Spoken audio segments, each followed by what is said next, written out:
Capítulo 9. O poder da mente mestra. A força motriz. O nono passo em direção à riqueza. O poder é essencial para o sucesso de quem quer ganhar dinheiro. Sem o poder para transformá-los em ação, os planos de nada servem. Este capítulo descreve o método para alcançar e aplicar o poder. Uma boa definição para o poder é conhecimento organizado e inteligentemente direcionado. Poder, na acepção aqui utilizada, refere-se ao esforço organizado suficiente para que o indivíduo transforme o desejo em seu equivalente monetário. O esforço organizado acontece por meio da coordenação dos esforços de duas ou mais pessoas que trabalham por um objetivo definido, em espírito de harmonia. Para ganhar dinheiro é preciso poder. Para guardar dinheiro é preciso poder. Vamos examinar como se pode adquirir poder. Se poder é conhecimento organizado, vejamos quais são as fontes de conhecimento. A. Inteligência infinita. Essa fonte de conhecimento pode ser acessada por meio do procedimento descrito em outro capítulo, com a ajuda da imaginação criativa. B. Experiência acumulada. A experiência acumulada pela raça humana, ou aquela porção que foi organizada e registrada, está em qualquer biblioteca pública bem equipada. Uma parte importante dessa experiência acumulada é transmitida em instituições públicas de ensino, onde foi classificada e organizada. C. Experimentação e pesquisa. No campo da ciência, assim como em praticamente todos os setores da vida, o ser humano reúne, classifica e organiza novos fatos diariamente. Essa é a fonte a que se deve recorrer quando o conhecimento não estiver disponível através da experiência acumulada. Mais uma vez, é importante usar a imaginação criativa. O conhecimento pode ser adquirido em qualquer dessas três fontes e depois convertido em poder, desde que organizado em planos definidos e expresso em termos de ação. A análise das três principais fontes mencionadas logo revela a dificuldade que uma pessoa teria caso dependesse apenas dos próprios esforços para reunir o conhecimento e expressá-lo por meio de planos definidos em termos de ação. Se seus planos forem abrangentes e de grandes proporções, ela deve solicitar a cooperação de outros, de modo a incutir neles o necessário elemento de poder.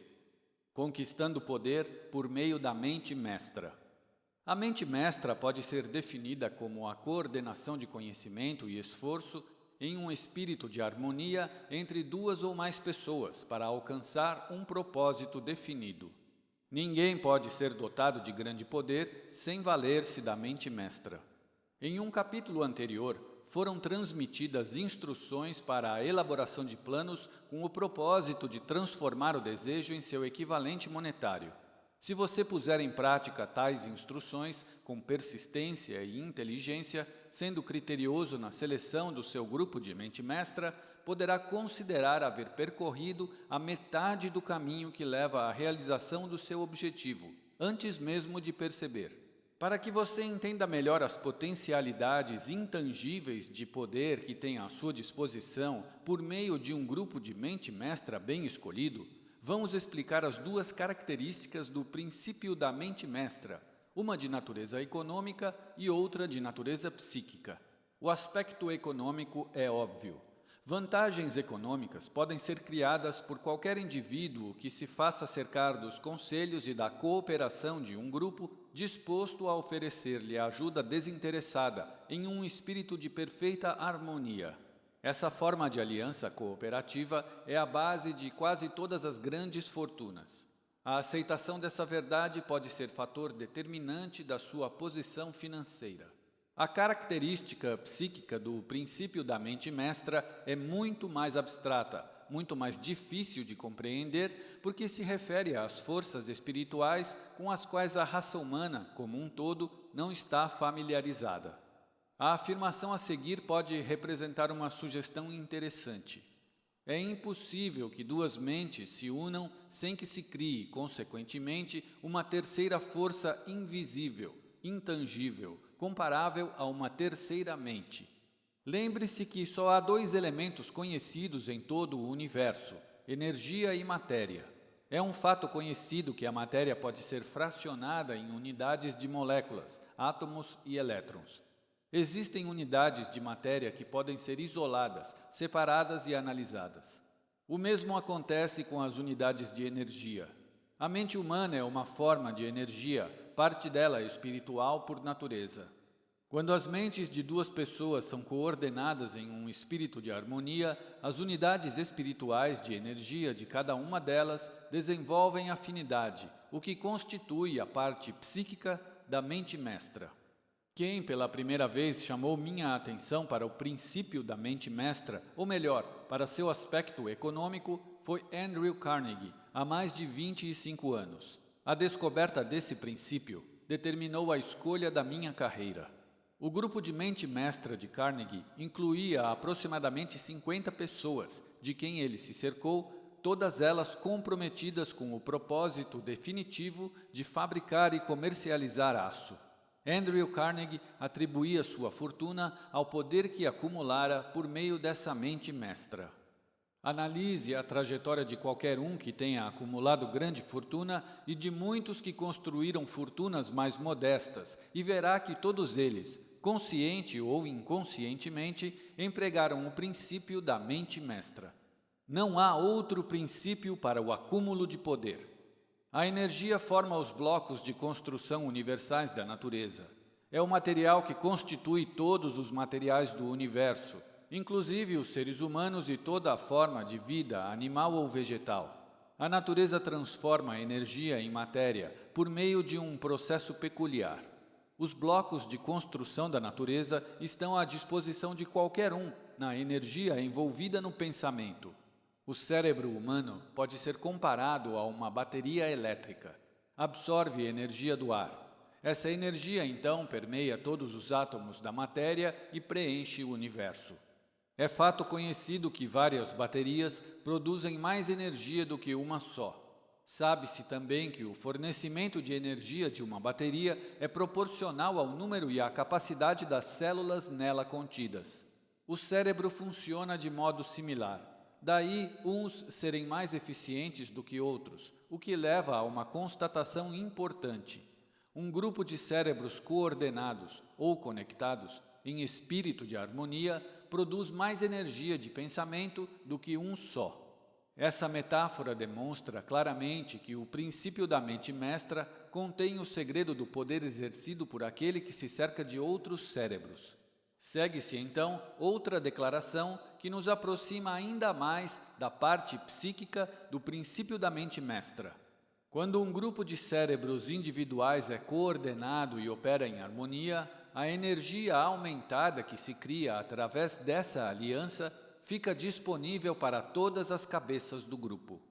Sabe-se que Henry Ford começou sua carreira no mundo dos negócios com a desvantagem da pobreza, do baixo nível de instrução e da ignorância. Também se sabe que dentro do incrivelmente curto período de 10 anos, ele superou suas deficiências e em 25 anos era um dos homens mais ricos da América. Junte a isso o fato de que os avanços de Ford foram mais intensos depois que ele se tornou amigo pessoal de Thomas Edison, e perceba o que a influência de uma mente sobre a outra é capaz de fazer. Vá um pouco além e considere o fato de que as realizações mais notáveis de Henry Ford começaram a acontecer após ser apresentado a Harvey Firestone, John Burroughs e Luther Burbank, todos homens de grande capacidade cerebral, e verá ainda mais claramente que o poder pode ser produzido por uma aliança amigável entre várias mentes.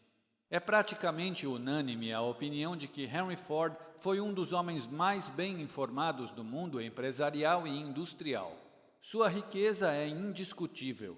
Analise as amizades pessoais de Ford, algumas já mencionadas, e poderá entender a seguinte afirmativa: o indivíduo assume a natureza, os hábitos e o poder do pensamento daqueles a quem se associa em espírito de solidariedade e harmonia. Henry Ford venceu a pobreza e a ignorância, aliando-se a grandes mentes, cujas vibrações de pensamento absorveu para si. Ao associar-se a Edison, Burbank, Burroughs e Firestone, Ford acrescentou ao próprio poder mental a soma e a substância da inteligência, da sabedoria, da experiência e da força espiritual daqueles 4 homens. Além disso, adotou o princípio da mente mestra, por meio do procedimento descrito neste livro. Este princípio está à sua disposição. Já falamos de Mahatma Gandhi. Talvez muitos dos que ouviram falar dele considerem-no simplesmente um homenzinho excêntrico, com um jeito nada formal de vestir-se, que incomodava o governo britânico. Na realidade, Gandhi não era um excêntrico, mas um dos homens mais poderosos que o mundo já conheceu, computando-se o número de seguidores e a fé que depositavam em seu líder. Seu poder era passivo, mas verdadeiro. Em poucas palavras, vamos analisar o método que Gandhi utilizou para desenvolver seu estupendo poder. Ele simplesmente induziu 200 milhões de pessoas a cooperar com a mente e o corpo em um espírito de harmonia com um propósito definido. Gandhi conseguiu um milagre, pois não foi um milagre que 200 milhões de pessoas tenham sido induzidas e não forçadas a cooperar em harmonia pelo tempo que fosse preciso? Se duvida, experimente induzir 2 pessoas quaisquer a trabalhar em cooperação por um determinado período de tempo. Todo administrador sabe quanto é difícil fazer os empregados trabalharem juntos em um espírito que lembre, ainda que remotamente, a harmonia. No topo da lista de fontes de desenvolvimento do poder, como já se viu, está a inteligência infinita. Quando 2 ou mais pessoas colaboram em harmonia e trabalham por um objetivo definido, essa aliança as coloca em posição favorável à absorção direta do poder que vem do grande tesouro universal, que é a inteligência infinita. Essa é a maior de todas as fontes de poder, aquela a qual recorrem os gênios e todos os grandes líderes, estejam ou não conscientes disso. As outras 2 principais fontes do conhecimento necessário ao desenvolvimento do poder não são mais confiáveis do que os 5 sentidos do ser humano, e nem sempre se pode confiar nos sentidos. A inteligência infinita nunca se engana. Nos próximos capítulos, os métodos de contato imediato com a inteligência infinita serão adequadamente descritos. Isto não é um curso de religião. Nenhum dos princípios fundamentais descritos neste livro deve ser interpretado como um meio de interferir, direta ou indiretamente, nos hábitos religiosos de quem quer que seja. Aqui a única intenção é instruir o leitor sobre como transformar o propósito definido de desejo por dinheiro em seu equivalente monetário. Leia, pense e medite enquanto estiver lendo. Logo, a essência se revelará e você a verá, percebendo os detalhes de cada capítulo. O dinheiro é tão tímido e esquivo quanto as donzelas de antigamente. Deve ser cortejado e conquistado por métodos não muito diferentes daqueles empregados pelos apaixonados quando em busca do ser amado. O poder utilizado para cortejar o dinheiro não é muito diferente daquele usado para cortejar uma donzela. Porém, quando utilizado com sucesso na busca por dinheiro, esse poder deve ser combinado à fé, ao desejo e à persistência, e então levado à ação, conforme planejado. Quando o dinheiro chega em grandes quantias, flui tão facilmente em direção àquele que o recebe quanto a água desce das montanhas. Existe uma correnteza invisível de poder que pode ser comparada a um rio, exceto por um detalhe. Um lado segue em uma direção, levando todos os que estão ali para a frente e para cima, para a riqueza. E o outro lado segue na direção oposta, levando os desafortunados que ali se colocaram, sem conseguir escapar, em direção à miséria e à pobreza. Todo indivíduo que construiu uma grande fortuna sabe da existência dessa correnteza, que consiste no processo de pensamento. As emoções positivas formam o lado que leva para a fortuna. As negativas formam o lado que leva para a pobreza. Aí está uma ideia de suma importância para quem segue este livro com a intenção de construir fortuna. Se você estiver do lado da correnteza de poder que vai para o lado da pobreza, as ideias deste livro podem ser usadas como um remo para chegar ao outro lado. Seu conteúdo será útil somente se aplicado. Ler e comentar simplesmente de nada adianta. Alguns passam pela experiência de alternar entre os dois sentidos da correnteza. A quebra de Wall Street em 1929 arrastou milhões de pessoas do lado positivo para o negativo. Este livro foi escrito especialmente para aqueles que queiram passar do negativo para o positivo. Pobreza e riqueza frequentemente trocam de lugar. A quebra da bolsa ensinou ao mundo essa verdade, embora as pessoas tenham memória curta. A pobreza pode, e geralmente o faz, voluntariamente tomar o lugar da riqueza. Quando é a riqueza que toma o lugar da pobreza, a troca, em geral, acontece por meio de planos bem elaborados e cuidadosamente executados. A pobreza não precisa de planos nem de ajuda, pois é atrevida e implacável. A riqueza é tímida, precisa ser atraída.